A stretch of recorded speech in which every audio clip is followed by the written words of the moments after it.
Good morning, dear students. Welcome to this online lecture. I am Mr. Rahul Pawar. In today's lecture, we are going to study the TCS provisions on the sale of goods and services by the different e-commerce operators. We know that at present in India, different e-commerce operators like Amazon, like Flipkart, like Snapdeal, like Home Shop 18, different e-commerce operators sells goods through their platform. आजच्या या जगामध्ये आपण ज्या वस्तू खरेदी करतो, आपण जे काही ट्रॅडिशनल मेथड होती, आपण मार्केटमध्ये जाऊन शॉपमध्ये जाऊन वस्तू खरेदी करतोच, त्याचबरोबर number of people right now number of people purchases different types of goods from the online platforms like Amazon, Flipkart, Snapdeal, Home Shop 18, etc. etc. Now question is, when such e-commerce operators sells the goods, then how TCS is collected and how it is submitted to the central government, that we are going to study in the present lecture. Okay, ज्या वेळेला एखादा दुकानदार एखाद्या कस्टमरला वस्तू विकतो, तेव्हा वस्तू विकत असताना तो त्या कस्टमरकडून टॅक्स गोळा करतो आणि तो टॅक्स तो गव्हर्नमेंटला जमा करतो.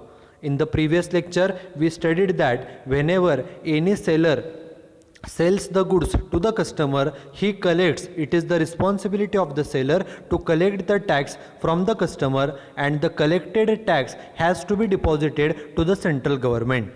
ज्या वेळेला एखादा सेलर, आपण एक्झाम्पल घेऊया की for example suppose a person owns a particular showroom. Okay, in that particular showroom he sells different types of vehicles. त्या शोरूममधून तो वेगवेगळ्या प्रकारच्या व्हेकल्स ह्या कस्टमरला जर विकत असेल, तर कस्टमरला ज्या वेळेला तो व्हेकल विकतो, ओके, आणि त्या व्हेकलची अमाऊंट ही जर 10 लाखापेक्षा जास्त असेल, तर त्या अमाऊंटवरती 1% TCS हा टॅक्स हा आकारला जातो आणि कस्टमरकडून तो वसूल केला जातो. And this collected tax is deposited with the central government. Okay, ज्या महिन्यामध्ये हा टॅक्स वसूल केलेला आहे, आकारलेला आहे, कलेक्ट केलेला आहे, गोळा केलेला आहे, त्या महिना संपल्यानंतर पुढच्या आठवड्याभरामध्ये 7 दिवसामध्ये तो टॅक्स हा आपल्याला सेंट्रल गव्हर्नमेंटला जमा करावा लागतो. This is in case of a traditional sale of goods. But nowadays many people, number of people purchases different types of goods from the online platform. Okay, nowadays different types of online platforms are available. Okay, we know few platforms only like Amazon, Flipkart, Snapdeal, Home Shop 18, Myntra.com, etc. etc. Number of online platforms are available, and many people, number of people purchases different types of goods from such platforms. वेगवेगळ्या या प्लॅटफॉर्मवरून आपण वेगवेगळ्या या वस्तू खरेदी करतो. मग या ज्या वस्तू खरेदी केल्या जातात ई कॉमर्स प्लॅटफॉर्मवरून, त्याच्यावरती TCS कशा पद्धतीने आकारला जातो, किंवा GST जो कायदा आहे, गुड्स अँड सर्व्हिसेस टॅक्स, या GST प्रणालीमध्ये हा TCS कशा पद्धतीनं आपण आकारला जातो, हे आपण या लेक्चरमध्ये पाहणार आहोत. Okay, so let start with this lecture. TCS mechanism under GST. हा जो GST कायदा आहे, 2017 साली हा कायदा इम्प्लिमेंट झाला. या GST कायद्यामध्ये TCSच्या प्रोव्हिजन्स काय आहेत, तर बघा काय सांगितले, tax collection at source has similarities with the TDS. Okay, त्यामध्ये आपण प्रिव्हियस लेक्चरमध्ये पाहिलं, there are certain differential points but it is more or less similar with each other. काय सांगितलं बघा, as well as has distinctive features also. काही त्याचे जे ऑब्जेक्टिव्ज आहेत, फीचर्स आहेत, हे सुद्धा सेम आहेत. काही त्यामध्ये दोन्हीत फरक आहे, दोन्हीही हे काय सेम नाही आहेत, but there are certain similar points in TDS and TCS. TDS म्हणजे काय बघा, TDS refers to tax which is deducted when recipient of goods or services makes some payment under a contract. Okay, ज्या वेळेला payment केलं जातं एखाद्या कॉन्ट्रॅक्टचं, आपण ते प्रोफेशनल फीचं पेमेंट बघितलं, एखाद्या कॉन्ट्रॅक्टचं पेमेंट पाहिलं, ज्या वेळेला पेमेंट केलं जातं किंवा सॅलरीचं पेमेंट असेल, पेमेंट करताना हा टॅक्स वजा केला जातो. Okay, TDS is deducted at the time of making a payment. When a company pays salary, it is a payment. When we pay to any professional person, it is a payment. When we pay any money okay, when we pay any money to a specific person, ज्या वेळेला आपण एखाद्या व्यक्तीला payment करत असतो. TDS हा कशावरती आपण पाहिलेला आहे, एकतर प्रोफेशनल फीजवरती पाहिलेला आहे, एकतर सॅलरीवरती पाहिलेलं आहे, आणि एखाद्या कॉन्ट्रॅक्टचं जर आपण पेमेंट करत असू, पेमेंट केलं, ते जे काय पेमेंट आहे त्या पेमेंटमधून हा TDS जो आहे तो TDS हा वजा केला जातो. So TDS is deducted at the time of making specific payments, like payment of salary, like payment of contract, like जे तिसरं आपण म्हणतो की पेमेंट ऑफ कॉन्ट्रॅक्ट, त्यावेळेला त्या पेमेंटमधून हे TDS जो आहे तो कट केला जातो.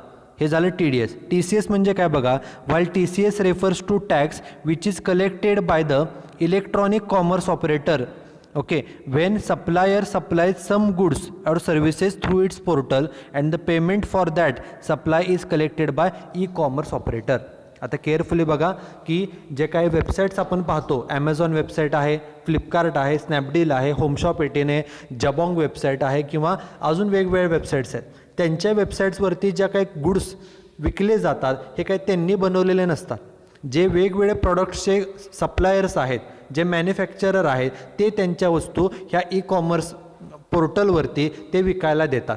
ओके, ॲमेझॉन त्यांचं जे स्वतःची वेबसाईट आहे, स्वतःचं ॲप आहे, त्याद्वारे ते सर्वांच्या वस्तू ह्या त्या ॲपद्वारे, वेबसाईटद्वारे त्या जगभरामध्ये, देशभरामध्ये, जगभरामध्ये ह्या सेल केल्या जातात. मग ह्यातून जो काही आपल्याला त्या ॲमेझॉन कंपनीला किंवा स्नॅपडील कंपनीला जो काय रेव्हेन्यू मिळतो त्यावरती हा TCS हा आकारला जातो.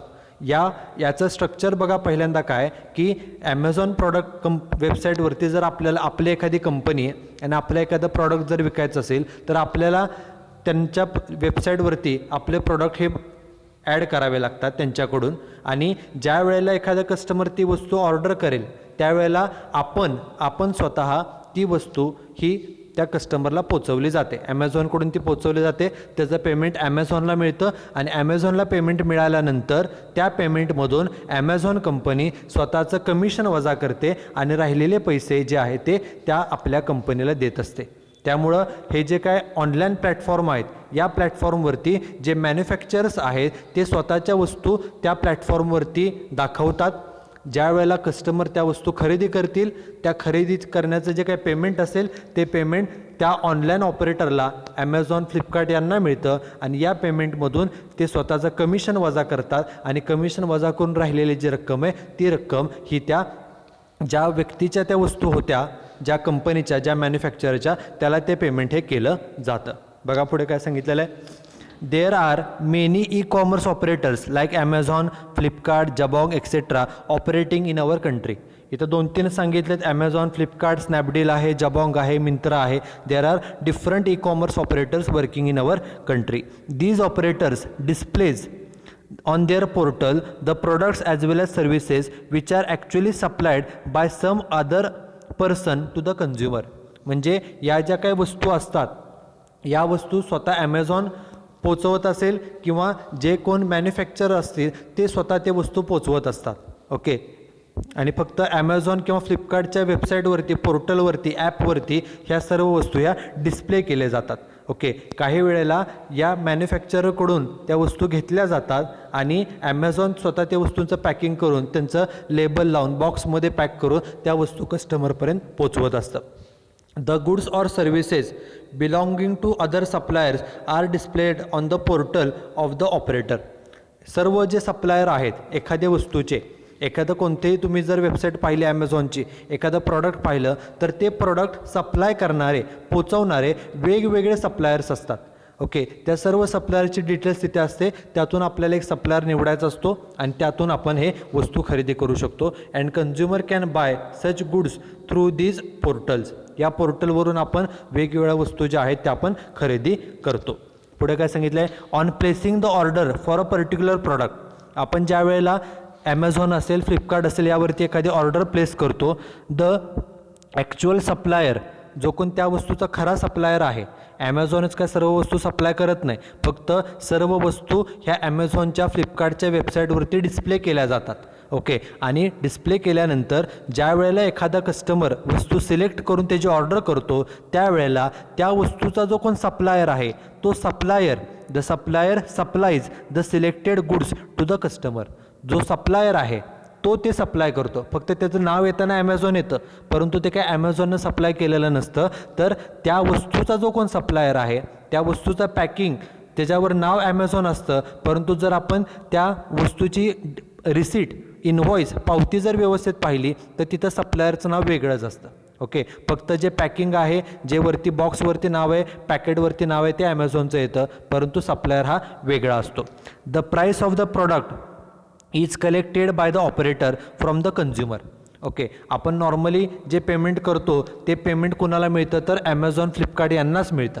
ओके. आणि मग ते त्या सप्लायरला कधी दिलं जातं बघा, and passed on to the actual supplier. ते पेमेंट ज्या सप्लायरनं वस्तू पुरवलेल्या आहेत पोचवलेल्या आहेत त्यांना पेमेंट दिलं जाईल, पण कधी after deducting the commission of the operator. Okay. Amazon, Flipkart किंवा स्नॅपडील, होमशॉप 18 यांचे जे पोर्टल्स आहेत या पोर्टलवरती तुम्ही वस्तू डिस्प्ले करताय, सर्वांना दाखवताय आणि त्या पोर्टलवरून लोकांनी वस्तू खरेदी केलेल्या आहेत. वस्तू जरी दुसऱ्यांच्या असल्या तरी या पोर्टलद्वारे तुम्ही लोकांना वस्तू विकताय. ओके. वस्तू ॲमेझॉन, फ्लिपकार्टवरून लोक खरेदी करतात, म्हणून जे काय पेमेंट मिळेल ते सुरुवातीला मिळताना या ॲमेझॉन, फ्लिपकार्ट यांना मिळतं आणि या पेमेंटमधून ते स्वतःचं कमिशन वजा करतात आणि जे काही राहिलेली रक्कम आहे ती रक्कम ज्या सप्लायरच्या त्या वस्तू आहेत, ज्या सप्लायरच्या त्या वस्तू आहेत त्यांना ते पेमेंट हे केलं जातं. Okay. Now the next point is the government. What is the government policy? The government has placed a responsibility on the operator. जे कोण ऑपरेटर्स आहेत म्हणजे ॲमेझॉन, फ्लिपकार्ट यांची जबाबदारी आहे to collect the tax at the rate 1% from the supplier. आता जे suppliers आहेत ज्यांच्या वस्तू ह्या ऑनलाईन प्लॅटफॉर्मवरती विकल्या जातात त्यांच्याकडून 1% टॅक्स घेण्याची जबाबदारी ही ऑपरेटरची आहे. म्हणजेच ॲमेझॉन, फ्लिपकार्ट, होमशॉप 18, स्नॅपडील यांची ती जबाबदारी आहे की 1% टॅक्स हा वसूल करणं. आणि हा कुणाकडून केला जातो तर सप्लायरकडून. ज्यांच्या वस्तू आहेत त्यांच्याकडून. ते ऑब्वियसली पुन्हा कस्टमरकडून वसूल केलेलाच असतो, परंतु ही जबाबदारी ही ऑनलाईन ऑपरेटर म्हणजेच फ्लिपकार्ट, स्नॅपडील, ॲमेझॉन यांची आहे. बघा, this shall be done by the operator by paying the supplier the price of the product services less tax calculated at the rate 1%.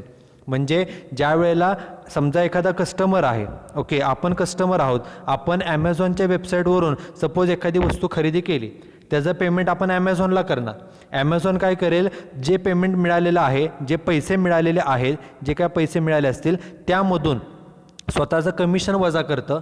त्याचबरोबर त्या पेमेंटमधून जो काही TCS आहे तो सुद्धा वजा केला जातो आणि नंतर राहिलेली रक्कम जी आहे ती त्या सप्लायरला पेड केली जाते. ओके. त्यामुळं ॲमेझॉन असेल, फ्लिपकार्ट असेल यांना जे पेमेंट मिळतं ते पेमेंट काय त्यांचं नसतं, त्यांचं फक्त कमिशन आहे. ते कमिशन वजा घेतात, त्याचबरोबर जो टॅक्स आहे ते सुद्धा कट करतात आणि उरलेलं जे पेमेंट आहे ते सप्लायरला केलं जातं. आणि जो टॅक्स कट केलेला आहे, ओके, टॅक्स कट केलेला आहे सप्लायरला पैसे देण्यापूर्वी, ओके, की calculated at the rate 1%. The said amount will be calculated on net value of goods supplied through the portal by the operator. ऑपरेटरने आपल्या पोर्टल थ्रू किती रुपयाच्या वस्तू विकल्या त्यावरती 1% हा टॅक्स जो आहे तो आकारला जातो. एक उदाहरण म्हणून बघा, सपोज अ सर्टन प्रॉडक्ट, एखादा पर्टिक्युलर प्रॉडक्ट आहे, इज सोल्ड ॲट ₹10,000. जर ते प्रॉडक्ट 10,000ला विकलं जात असेल through an operator by a seller, okay, ते जर 10,000ला प्रॉडक्ट विकलं गेलं, the operator would deduct tax at the rate 1%. जे 10,000 रुपये वस्तू विकून मिळालेले आहेत, 10,000ला आपण ते ऑनलाईन विकलं, जे काही 10,000 पेमेंट आलं आहे त्यामधून द ऑपरेटर म्हणजे ॲमेझॉन, फ्लिपकार्ट हे ऑपरेटर काय करतात, they deduct tax at the rate 1%. 10,000चे 1%, 10,000चे 1% येतं 1,000. 1% टॅक्स ऑफ नेट व्हॅल्यू, 10,000चे 1% किती, ₹100 टॅक्स कट केला जातो, स्वतःचं कमिशन वजा केलं जातं आणि मग राहिलेली रक्कम त्या ऑपरेटरलाही पेड केली जाते. ओके. हे महत्त्वाचं आहे बघा की एखादी वस्तू, आता हे जर उदाहरण पाहिलं तर ही वस्तू ऑनलाईन प्लॅटफॉर्मवरती विकले की तिला 10,000ला, हे पैसे मिळाले कुणाला, ॲमेझॉनला. त्या 10,000 जे ॲमेझॉनला मिळालेले आहेत त्यामधून पहिल्यांदा जो टॅक्स आहे ₹100 TCS तो वजा होईल.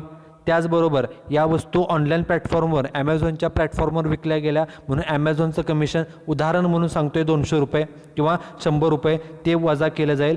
10,000 मिळाले होते, त्यातून टॅक्स कट केला, त्यातून ॲमेझॉनचं कमिशन वजा केलं, फ्लिपकार्टचं कमिशन जे काय असेल ते वजा केलं आणि त्यातून जे राहिलेली रक्कम असते, मग ते 9,500 असेल, 9,800 असेल, ती त्या सप्लायरला, ज्याच्या वस्तू आहेत त्या सप्लायरला ते राहिलेले 9,500 किंवा 9,600 9,700 रुपये हे त्या सप्लायरला नंतर दिले जातात. आता हे जे ऑनलाईन प्लॅटफॉर्म्स आहेत, आत्ता जे सांगितले, ॲमेझॉन आहे, फ्लिपकार्ट आहे, होमशॉप 18 आहे, स्नॅपडील आहे, जबॉंग आहे, या ऑनलाईन प्लॅटफॉर्म्सवाल्यांना रजिस्ट्रेशन करणं, GST अंडर रजिस्ट्रेशन करणं हे कंपल्सरी आहे. त्यांचा टर्नओव्हर कितीही कमी असो जास्त असो, it is compulsory for online operators, for the e-commerce operators to do registration under GST. बघा, the e-commerce operators as well as suppliers supplying goods through these operators. Okay, मग ते ई-कॉमर्स ऑपरेटर म्हणजे Amazon, Flipkart ह्या websites असतील, यांना, या कंपन्यांना असेल, किंवा ज्या कंपन्या या ऑनलाईन प्लॅटफॉर्मद्वारे वस्तू विकतात, जे सप्लायर्स आहेत, त्यांना it is compulsory to register under GST. यांच्यासाठी यांना रजिस्ट्रेशन करणं, GST अंडर रजिस्ट्रेशन करणं हे कंपल्सरी आहे. कुणाकुणाला? जे ई-कॉमर्स ऑपरेटर्स आहेत, जसं ॲमेझॉन, फ्लिपकार्ट, स्नॅपडील आहेत, त्यांना देखील. आणि त्याचबरोबर या पोर्टलवरती, ई-कॉमर्स पोर्टल ॲमेझॉन, फ्लिपकार्टवरती जे लोक स्वतःच्या वस्तू विकतात, सप्लायर्स आहेत, त्यांना देखील GST रजिस्ट्रेशन हे कंपल्सरी आहे. आणि जे GSTचं रजिस्ट्रेशनसाठी लिमिट होतं, the threshold limit of ₹20 lakhs is not applicable to them. बाकीच्या बिझनेसेसला 20 लाखाचं लिमिट होतं, पण हे लिमिट ह्या ई-कॉमर्स ऑपरेटरला नाही. ज्या व्यक्तीची ई-कॉमर्स कंपनी असेल, ॲमेझॉन, फ्लिपकार्ट, जबॉंग, स्नॅपडील, होमशॉप 18, त्यांना GST रजिस्ट्रेशन कंपल्सरी आहेच आहे. त्याचबरोबर a person who sells the goods on these online platforms, जे बिझनेसमन जे व्यक्ती स्वतःच्या वस्तू ह्या ऑनलाईन प्लॅटफॉर्मवरती विकतात, त्यांना देखील GST रजिस्ट्रेशन हे कंपल्सरी आहे. आता पुढे बघा काय सांगितलं आहे. Section 24 subsection X of CGST act makes it compulsory for every e-commerce operator to get register under GST. जे आत्ता सांगितलं, प्रत्येक ई-कॉमर्स ऑपरेटर, ॲमेझॉन, फ्लिपकार्ट, स्नॅपडील, होमशॉप 18 हे सगळे ई-कॉमर्स ऑपरेटर्स आहेत, यांना GST रजिस्ट्रेशन हे कंपल्सरी आहे.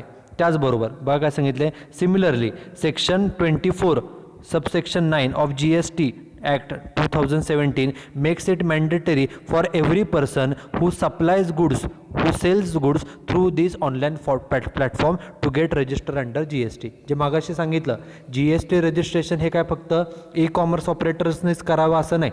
जे ई-कॉमर्स ऑपरेटर्स आहेत, ॲमेझॉन, फ्लिपकार्ट, स्नॅपडील, होमशॉप 18, यांना GST रजिस्ट्रेशन करणं कंपल्सरी आहेच आहे.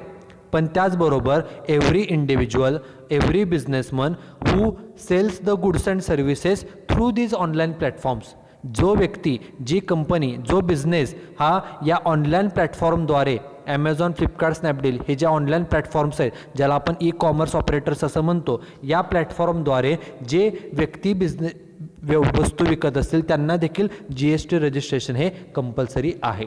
Okay, now the next point is power to collect the tax. Okay, हा जो टॅक्स कलेक्ट केला जातो, याचे अधिकार कशा अंतर्गत दिलेत बघा. Section 52 of CGST act 2017 provides for tax collection at source by the e-commerce operator in respect of taxable supplies made through it by other suppliers. यांच्या प्लॅटफॉर्मद्वारे ई-कॉमर्स ऑपरेटर्स जे आहेत, ॲमेझॉन, फ्लिपकार्ट, स्नॅपडील, यांच्या प्लॅटफॉर्मद्वारे जे सप्लायर्स वस्तू विकतील, त्या वस्तूंवरती टॅक्स आकारण्याचा अधिकार हा सेक्शन 52 द्वारे त्या ऑपरेटरला दिलेला आहे. कोणते ऑपरेटर? ई-कॉमर्स ऑपरेटर, म्हणजे ॲमेझॉन, फ्लिपकार्ट, स्नॅपडील वगैरे वगैरे. हे जे काही प्लॅटफॉर्म्स आहेत, यांच्या प्लॅटफॉर्मद्वारे ज्या वस्तू विकल्या जातात, त्या वस्तूंवरती टॅक्स कलेक्ट करण्याचा अधिकार हा त्या ऑनलाईन प्लॅटफॉर्म चालवणारा ॲमेझॉन, फ्लिपकार्टला सेंट्रल गव्हर्नमेंटने या सेक्शन 52 द्वारे दिलेला आहे. Where the consideration in respect of such supplies is collected by him. Okay, वस्तू ज्या ह्या ऑनलाईन प्लॅटफॉर्मद्वारे विकल्या जातात, त्याचं पेमेंट हे त्या ऑपरेटरलाच मिळतं. त्यामधून टॅक्स वजा करण्याचा अधिकार हा त्या ऑपरेटरला दिलेला आहे. नाव the next point is TCS statement. हा जो टॅक्स कलेक्ट केला जातो, ओके, त्याचं जे स्टेटमेंट आहे बघा, the amount of tax collected by the ऑपरेटरने ॲमेझॉन असो किंवा फ्लिपकार्ट असो यांनी जो काही टॅक्स कलेक्ट केलेला आहे, दिवसाभरामध्ये हजारो वस्तू विकल्या जातात, ओके, महिन्याभराचा विचार केला लाखो वस्तू विकल्या जातात ॲमेझॉनद्वारे, फ्लिपकार्टद्वारे. यामधून जे काही पैसे मिळतात त्यातून जो काही टॅक्स वजा केलेला आहे, it is required to be deposited. हा गव्हर्नमेंटला कधी जमा करायचा? It is required to be deposited by 10th of the following month. ज्या महिन्याचा टॅक्स आहे त्याच्या पुढच्या महिन्यामध्ये 10 तारखेच्या अगोदर हा टॅक्स गव्हर्नमेंटला जमा करावा लागतो, during which such collection is made. ज्या महिन्यामध्ये टॅक्स कलेक्ट केला आहे त्याच्या पुढच्या महिन्यामध्ये 10 तारखेच्या आत तो टॅक्स जमा केला पाहिजे गव्हर्नमेंटकडे. The operator is also required to furnish a monthly statement in form GSTR 8 by 10th of following month. Tax तर पुढच्या महिन्याच्या 10 तारखेच्या आत जमा करायचाच, प्लस त्याबरोबर किती TCS कलेक्ट केलेला आहे ते त्याचं मंथली स्टेटमेंट हा GSTR 8 हा जो फॉर्म आहे तो फॉर्म फिलअपसुद्धा करून तो गव्हर्नमेंटकडे GST ऑफिसमध्ये जमा करावा लागतो. कधी? तो सुद्धा 10 तारखेच्या आत. ज्या महिन्याचा टॅक्स आहे त्याच्या पुढच्या महिन्यामध्ये हा मंथली फॉर्म हा GSTR 8 हा सबमिट करावा लागतो. The operator is also required to file an annual statement in the prescribed form by 31st December following the end of the year. आपलं वर्ष कधी संपतं? 31 मार्चला. 31 मार्चला वर्ष संपल्यानंतर पुढे 31 डिसेंबरपर्यंत, म्हणजे मार्च नंतर पुढे म्हणजे एप्रिल, मे, जून, जुलै, August, September, October, November, December, पुढच्या 9 महिन्याच्या आत आपल्याला ॲन्युअल स्टेटमेंट, वर्षभराचं स्टेटमेंट, किती TCS कलेक्ट केलेलं आहे, कोणत्या वस्तूवरती TCS कलेक्ट केलेलं आहे याचं स्टेटमेंट हे 31 डिसेंबरच्या आत, म्हणजे वर्ष संपतं 31 मार्चला, तिथून पुढे 8-9 महिने आहेत तोपर्यंत आपल्याला हे ॲन्युअल स्टेटमेंट हे देखील आपल्याला सबमिट करावं लागतं. The operator can rectify errors in the statement file. जे काही स्टेटमेंट, मंथली स्टेटमेंट जमा केलं आहे किंवा ॲन्युअल स्टेटमेंट जमा केलं आहे त्यामध्ये रेक्टिफिकेशन, दुरुस्तीही करता येते if any, latest by the return to be filed for the month of September following the end of the financial year. वर्ष संपल्यानंतर आपलं वर्ष मार्चला संपतं, सप्टेंबरच्या आत जर आपण ते फाईल केलं असेल रिटर्न तर त्यामध्ये बदल देखील करता येतात. Okay, next point is credit of tax collected. आता बघा, आपण म्हणतोय की ॲमेझॉन नावाची एक फॉर एक्झाम्पल वेबसाईट पाहिली, त्या वेबसाईटवरून आपण वस्तू खरेदी केल्या, पेमेंट कोणाला मिळणार आहे? ॲमेझॉनला. ओके, हे जे पेमेंट ॲमेझॉनला मिळेल, समजा पेमेंट आहे 20,000 रुपये उदाहरणार्थ, तर त्यामधून जो TCS वजा केला जातो तो वजा करण्याची जबाबदारी ही ॲमेझॉनची आहे. आणि हा जो काही टॅक्स वजा होईल, समजा फॉर एक्झाम्पल 100 रुपये टॅक्स आहे फॉर एक्झाम्पल, तर हा जो काही 100 रुपये टॅक्स वजा केलेला आहे तो टॅक्स गव्हर्नमेंटकडे जमा केला जातो. ओके, हा टॅक्स गव्हर्नमेंटला जमा होईल, परंतु हा जो काही टॅक्स आहे ह्या वस्तू कोणाच्या आहेत? ज्या सप्लायरच्या ह्या वस्तू आहेत, ज्या सप्लायरच्या ह्या वस्तू आहेत त्या सप्लायरला ह्या 100 रुपये टॅक्सचं क्रेडिट दिलं जातं.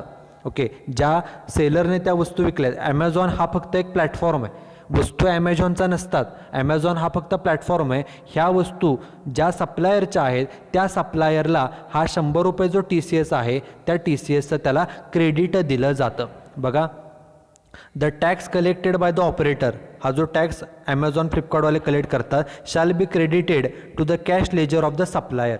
जो सप्लायर आहे त्याच्या लेजरला तो जो काय टॅक्स आहे तो क्रेडिट केला जातो, who has supplied the goods through the operator.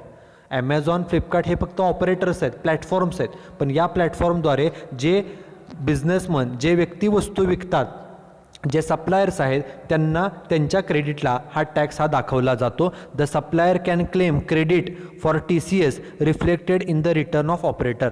ज्या वेळेला हे ॲमेझॉन, फ्लिपकार्ट हे स्वतःचं रिटर्न फाईल करतात त्यावेळेला कोणत्या सप्लायरकडून जो टॅक्स आहे, कोणत्या सप्लायरचा किती टॅक्स कलेक्ट केलेला आहे हा त्या स्टेटमेंटमध्ये असतो, आणि त्याद्वारे ते जेवढा टॅक्स त्यांचा कट केलेला आहे TCS त्याचं ते क्रेडिट देखील हे मिळवू शकतात आणि ते त्यांना दिलं जातं.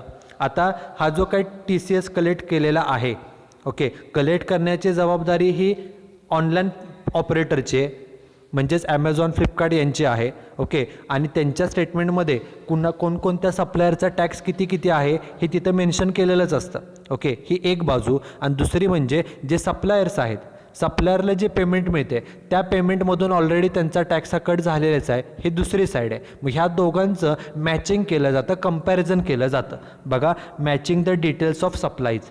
बघा, द डिटेल्स ऑफ सप्लाईज सप्लायरने कोणकोणत्या वस्तू सप्लाय केल्या, कोणकोणत्या वस्तू ऑनलाईन प्लॅटफॉर्मद्वारे विकल्या, the details of supply including value of goods, किती व्हॅल्यूच्या गुड्स आहेत submitted by every operator in the statement will be matched. Okay, online operator जे आहेत ॲमेझॉन, फ्लिपकार्ट, हे त्यांचं स्टेटमेंट हे करतात की त्यांनी त्यांच्या प्लॅटफॉर्मद्वारे किती रुपयाच्या कोणकोणत्या सप्लायरच्या वस्तू विकलेल्या आहेत आणि त्याचं मॅचिंग कशाशी केलं जातं, with the details of supply submitted by all such suppliers in their return. Okay, एका बाजूला जे ऑनलाईन प्लॅटफॉर्म प्रोव्हायडर्स आहेत ॲमेझॉन, फ्लिपकार्ट, हे देखील स्टेटमेंट त्यांचं सबमिट करतात. त्याचबरोबर जे सप्लायर आहेत ते सुद्धा त्यांचं स्टेटमेंटमध्ये आम्ही ॲमेझॉनवरून एवढ्या वस्तू विकल्या, फ्लिपकार्टवरून एवढ्या वस्तू विकल्या, हे जे स्टेटमेंट सबमिट करतात आणि ह्या दोन्हीचं कंपॅरिझन केलं जातं. आणि हे कंपॅरिझन करताना ओके, जर त्यामध्ये काही दोष असेल किंवा काही अमाऊंट कमी जास्त असेल, if there is any discrepancy in the value of supplies, म्हणजे उदाहरणार्थ ॲमेझॉनचं जे काय स्टेटमेंट आहे त्यामध्ये सांगितलं आहे की ABC लिमिटेड नावाची जी कंपनी आहे त्यांच्या आम्ही 1 लाखाच्या वस्तू विकल्या, उदाहरणार्थ असं ॲमेझॉन सांगते, आणि जी ABC लिमिटेड कंपनी ती म्हणते की आम्ही ॲमेझॉनवरती फक्त 80,000च्याच वस्तू विकल्या, म्हणजे दोन्हींच्या अमाऊंटमध्ये फरक आहे. अशा सिच्युएशनमध्ये काय होईल बघा, the same would be communicated to both the parties. ते ॲमेझॉनला पण सांगितलं जाईल, ॲमेझॉनला सांगितलं जाईल की तुम्ही म्हणताय 1 लाखाच्या वस्तू विकल्या आणि कंपनी म्हणते की आम्ही 80,000च्या विकल्या किंवा 1,20,000च्या वस्तू ॲमेझॉन थ्रू विकलेल्या, हे दोन्ही पार्टीजला कम्युनिकेट केलं जाईल. And if such discrepancy in value is not rectified within the given time, एक म्हणतोय आम्ही 1 लाखाच्या वस्तू विकल्या, एक म्हणतोय आम्ही 80,000च्या किंवा 1,20,000च्या वस्तू विकल्या, हे जर दोन्ही पार्टीचं रेक्टिफिकेशन मुदतीमध्ये झालं नाही तर जी काही जादाची रक्कम आहे 20,000, 30,000ची, if such then such amount would be added in the tax liability of the such supplier. Okay, जर त्यामध्ये जादा रक्कम काही येत असेल टॅक्सची तर ती रक्कम ही त्या सप्लायरला पेड करावी लागते. The supplier will have to pay the differential amount okay along with interest, आणि त्यानं कमी टॅक्स भरला म्हणून तो टॅक्स तर भरावा लागतोच, विथ पेनल्टी म्हणून इंटरेस्टसुद्धा हा त्या सप्लायरला हा पेड करावा लागतो. ओके, आणि अशा सिच्युएशनमध्ये जे ऑपरेटर्स असतात यांना काही वेळेला नोटीससुद्धा मिळू शकते ओके गव्हर्नमेंटकडून. सो लास्ट पॉईंट आहे या लेक्चरचा तो म्हणजे नोटीस टू द ऑपरेटर. जे ऑपरेटर्स आहेत मग त्यामध्ये फ्लिपकार्ट आहे, ॲमेझॉन आहे, होमशॉप 18 आहे, स्नॅपडील आहे, जबॉंग आहे, various operators, e commerce operators are selling the goods in the world.